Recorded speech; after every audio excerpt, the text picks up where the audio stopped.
జార్ఖండ్ లో అసెంబ్లీ ఎన్నికల ఫలితాల్లో ఇండియా కూటమి గెలుపు దిశగా దూసుకుపోతోంది. మ్యాజిక్ ఫిగర్ ను క్రాస్ చేసిన ఇండియా కూటమి 50 స్థానాల్లో ఆధిక్యంలో ఉంది. ఇక ఎన్డీఏ కూటమి 29 స్థానాలకు పరిమితమైంది.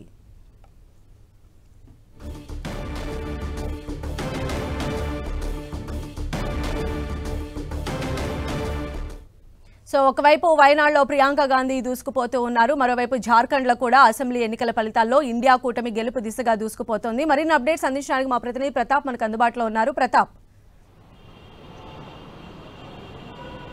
సంధ్య, ఒకవైపు మహారాష్ట్ర ఎన్నికలు కాస్త నిరుత్సాహపరిచినప్పటికీ మరోవైపు జార్ఖండ్ ఎన్నికలు కానీ వైడ్ ఎన్నికల్లో కాంగ్రెస్ పార్టీ మంచి అబ్జల్యూట్ రిజల్ట్ తోటి ముందుకెళ్తున్న నేపథ్యంలో కాంగ్రెస్ పార్టీలో కాస్త అయితే ఉత్సాహం అయితే ఉందని చెప్పుకోవచ్చు. అయితే వాస్తవానికి దీనికి సంబంధించి చూసినట్లయితే జార్ఖండ్ ఎన్నికలతో పాటు మహారాష్ట్ర ఎన్నికలను కూడా కాంగ్రెస్ పార్టీ అత్యంత ప్రతిష్టాత్మకంగా తీసుకుంది. మహారాష్ట్ర ఎన్నికల్లో కూడా తెలంగాణ కాంగ్రెస్ సంబంధించిన నేతలను ఇన్ఛార్జిగా వేయడం జరిగింది. మహారాష్ట్రకు సీఎం రేవంత్ రెడ్డితో పాటు చాలా మంది ఎమ్మెల్యేలు కానీ వాళ్ళంతా కూడా అక్కడ ఇన్ఛార్జిగా బాధ్యతలు వ్యవహరించి కూడా అక్కడ ప్రచారం చేశారు.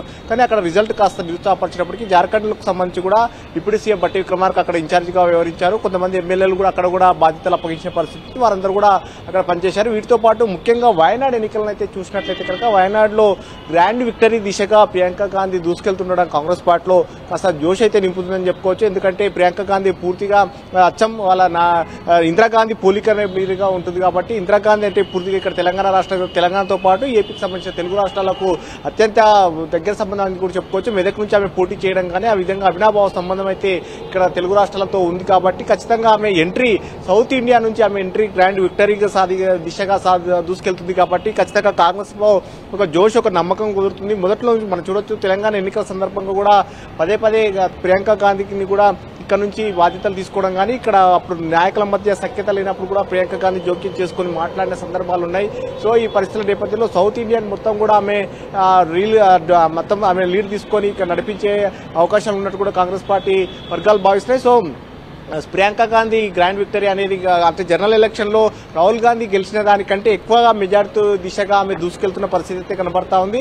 సో ఒక విధంగా చూసినట్లయితే కానీ నెక్స్ట్ ఫర్దర్ గా వచ్చే ఎన్నికలకు సంబంధించి కానీ ఏమన్నా కూడా ఇక్కడ సంబంధించి సౌత్ కు సంబంధించి తెలంగాణ ఏపీతో పాటు కర్ణాటక తమిళనాడు కేరళకు సంబంధించిన వ్యవహారాలంతా కూడా ప్రియాంక చూసుకునే అవకాశం ఉన్నట్టు కూడా కాంగ్రెస్ పార్టీ వర్గాలు చెప్తున్నాయి. అయితే ఇది ఒక విధంగా ప్లస్ పాయింట్ అయినప్పటికీ మరొక విషయంగా చూసినట్లయితే మహారాష్ట్రకు సంబంధించి తీవ్ర నిరాశ అయితే కల్పిస్తున్నాయని చెప్పుకోవచ్చు. ముఖ్యంగా అక్కడ మహారాష్ట్రలో చాలా వరకు ఎమ్మెల్యేలంతా కూడా ఇన్ఛార్జి బాధ్యతలు తీసుకొని పనిచేసిన పరిస్థితి ఉంది.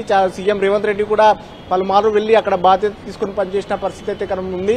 సో అయితే అక్కడ రిజల్ట్ చూసినట్టయితే పూర్తిగా నిరుత్సాహానికి అయితే గురి చేసే విధంగా ఉన్నట్టు కూడా మనకు కనబడతా ఉన్నాయి. ఇప్పుడున్న ఫలితాలను బట్టి చూసినట్లయితే మహారాష్ట్రలో ఒకవైపు ఉంటే జార్ఖండ్ కు సంబంధించి కాంగ్రెస్ పార్టీకి పూర్తి జోష్గా వచ్చేదిగా ఎగ్జిట్ పోల్స్ అయితే 2 స్టేట్లు కూడా బీజేపీ అలయన్స్ లే గెలుస్తాయని చెప్పినప్పటికీ రిజల్ట్ వచ్చిన తర్వాత చూసినట్టయితే జార్ఖండ్ లో మాత్రం క్లియర్ కట్ గా మ్యాజిక్ ఫిగర్ ను దాటి కాంగ్రెస్ కూటమి జేఎండీఎం అదేవిధంగా కాంగ్రెస్ పార్టీ అలయన్స్ ప్రభుత్వం అయితే ఏర్పాటు చేసే దిశగా అయితే ఇప్పుడైతే ట్రెండ్స్ అయితే కనబడతా ఉన్నాయి. సో మొత్తం మీద చూసినట్లయితే ఈ ఫలితాల విషయంలో ఒకవైపు మహారాష్ట్ర కాస్త నిరుత్సాహం కల్పించినప్పటికీ జార్ఖండ్ గానీ అదేవిధంగా ప్రియాంక గాంధీ గెలుపు అయితే కాంగ్రెస్ పార్టీకి అయితే ఒక జోష్ అయితే ప్రతాప్ మనం చూసినట్లయితే అంటే మహారాష్ట్రలో ఎలా అయితే బీజేపీ వన్ సైడెడ్ గా ముందుకు వెళ్ళిపోతుందో మరోవైపు జార్ఖండ్ లో కూడా ఇండియా కూటమి అదేవిధంగా వన్ సైడెడ్ గా వెళ్ళిపోతుంది.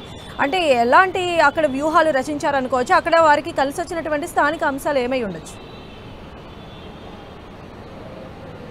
వాస్తవానికి అక్కడ జేఎంఎంగా గతంలో ఎంఎస్ సోరెన్ ముఖ్యమంత్రిగా పనిచేసిన వ్యక్తిని అక్కడ కొన్ని కేసులలో ఇరికించి కేంద్ర ప్రభుత్వం కావాలని కుట్రపూరితంగా సిబిఐ చేత అరెస్టు చేయించింది. గిరిజన ముఖ్యమంత్రిగా ఉన్న ఒక ఎంఎస్ సోరెన్ కావాలని అరెస్ట్ చేసి ఈ విధంగా చేసిందనే ఒక సెంటిమెంట్ అయితే బలంగా జనంలోకి తీసుకెళ్లగలిగింది. ముఖ్యంగా అక్కడ పూర్తిగా గిరిజన సామాజిక వర్గానికి సంబంధించిన వ్యక్తులు ఎక్కువగా ఉంటారు. అక్కడ నియోజకవర్గాలు కూడా ఎక్కువగా గిరిజనులకి ఎక్కువగా ఉంటున్నాయి కాబట్టి ఎస్టీ సామాజిక వర్గానికి ఈ సెంటిమెంట్ ఏవైతే ఎంఎస్ సోరెన్ అన్యాయంగా జైల్లో వేసి అనేది ఏదైతే ఉందో దానికి సంబంధించి ఖచ్చితంగా జనంలోకి తీసుకెళ్లడంలో ఇండియా కూటమి సక్సెస్ అయిందని కూడా చెప్పుకోవచ్చు. అక్కడ మొత్తం జేఎంఎం అక్కడ పూర్తి బాధ్యతగా రీజనల్ పార్టీగా ఉన్నప్పటికీ కూడా కాంగ్రెస్ పార్టీ అలయన్స్ తో ఉన్నప్పటికీ అక్కడ రోల్ అయితే ఎక్కువగా జేఎంఎం పోషించింది కాబట్టి అక్కడున్న లోకల్ ఇష్యూస్ కు సంబంధించి జేఎంఎం పూర్తిగా తన ప్రచారాస్త్రాలుగా సంధించుకొని ముందుకెళ్లిన నేపథ్యంలో అక్కడైతే ఇండియా కూటమి అధికారంలోకి వచ్చారని కూడా కాంగ్రెస్ పార్టీ వర్గాలు చెప్తున్నాయి. అక్కడికి సంబంధించి లోకల్ గా ఉన్న ఇష్యూస్ తో పాటు కేంద్ర ప్రభుత్వం అవలంబిస్తున్న విధానాలు ముఖ్యంగా